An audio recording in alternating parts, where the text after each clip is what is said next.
Hello നമസ്കാരം. അജയൻ്റെ രണ്ടാം മോഷണം എന്ന ചിത്രത്തിൻ്റെ 10ാം ദിവസത്തെ കേരള ബോക്സ് ഓഫീസ് കളക്ഷൻ റിപ്പോർട്ടാണ് ഇന്നൊരു വീഡിയോ ഭാഗത്ത്. വീഡിയോയിലേക്ക് മുൻപ് വീഡിയോ ലൈക്ക് ചെയ്യുക, ചാനൽ സബ്സ്ക്രൈബ് ചെയ്യുക. സെപ്റ്റംബർ മാസം ധാരാളം ചിത്രങ്ങൾ OTT റിലീസ് ചെയ്യുന്നു. ചാനൽ പരിശോധിച്ചാൽ നിങ്ങൾക്ക് കാണാൻ വേണ്ടി സാധിക്കുന്നതായിരിക്കും.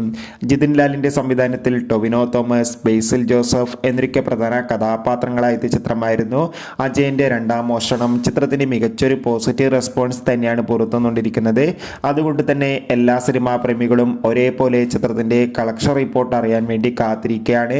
ചിത്രത്തിന് 10ാം ദിവസം മികച്ചൊരു ബുക്കിംഗ് തന്നെയായിരുന്നു നടന്നത്. അതുകൊണ്ട് തന്നെ ഇപ്പോൾ കിട്ടുന്ന ട്രാക്കിംഗ് റിപ്പോർട്ടുകൾ പ്രകാരം ചിത്രത്തിന് 10ാം ദിവസം മാത്രം കേരളത്തിൽ നിന്ന് 1.5 കോടിക്ക് മുകളിൽ കളക്ഷൻ നേടിയെടുക്കാൻ വേണ്ടി സാധിക്കുമെന്നാണ് അറിയാൻ വേണ്ടി സാധിച്ചിട്ടുള്ളത്.